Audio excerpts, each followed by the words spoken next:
Alden, it's your update. Yung bukas na, mapapanood na sa Netflix, ang Pulang Araw, na may kilala na natin si Eduardo de la Cruz at iba pang mga karakter sa Pulang Eduardo Araw. in 3 words, grit, passion, and sacrifice. Yun o. Eduardo in 3 words, grit, passion, and sacrifice. Ito. And IG story ni Alden. And mukhang paramdam ni Alden. Mukhang malapit na siya magpunta ng Canada. Ang pagkakita ni Ethan at Joy.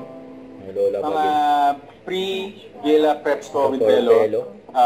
Of course, number 1, cleaning, regular cleaning. And then, I also had thermats. Kasi nga, medyo hindi na rin ako nakakabalik sa workout. So, we need to maintain the face. So, the reason why I love this treatment. Siyempre, maraming lumalabas na bago na treatments regards to slimming the face. All the treatments I've tried, even with the new ones, yung result na mas happy talaga ako is with Thermage. So it doesn't diminish naman any of the other treatments. It's still effective and depende na lang talaga sa appetite ng patient or ng client kung ano yung gusto nilang result. But with Thermage kasi, I can visibly see the results because, you know, always on the screen, always on the go.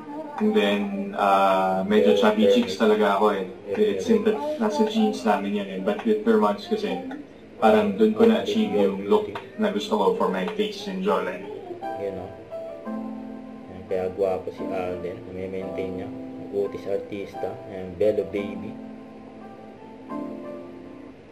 Huwag kalimutan mag-subscribe. Click ang notification bell for more update. Ito po ang Nature Reaction Vlog. Bye guys. Thank you for watching.